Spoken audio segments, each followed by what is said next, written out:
At dahil Valentine's Day daw, tsaka birthday niya sa Lunes, wala naman siyang hinihiling ng mga kung anong regalo.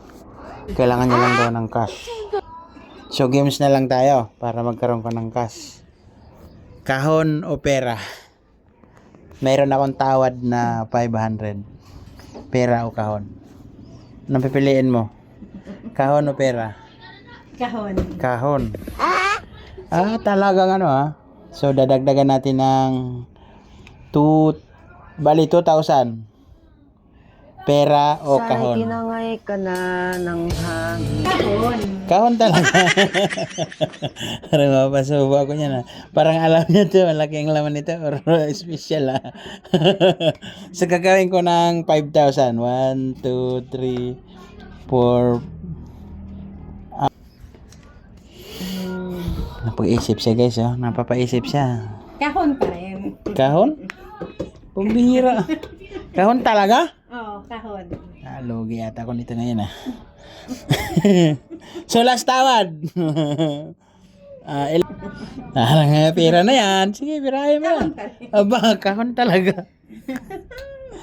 Ay. Dagdagan natin kasi bali 15K. Tama, napasubo ako dun Pera o kahon? Malaki na to. Magdadalawang isip na siya guys. Dahil malaking pera na. Pera o kahon talaga. Shout out kay Paul, kakain na naman. So last na talaga. Tatawaran ko na ng 20. 1, 2, 3, 4, 5. O last na yan Modus na yung ginagawa mo.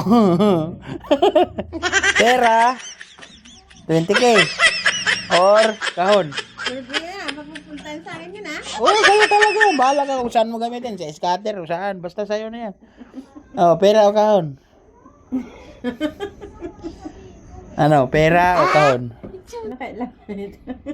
Dalawang isip siya guys. Kahon pa rin. Kahon talaga. Wala tayong magawa. So kahon So kukunin ko na to. Kahon talaga. So buksan mo na at surprise gift yan para sa'yo. Buksan mo kahon. Kahon ang pinili niya mga guys. Yan. Buksan mo. Sayong-sayo na ang laman yan. Kung ano man yan, sayo na. Pinaghirapan ko talaga yan. Ang laman ng kahon. Ano mo, patihaya mo dito. Ang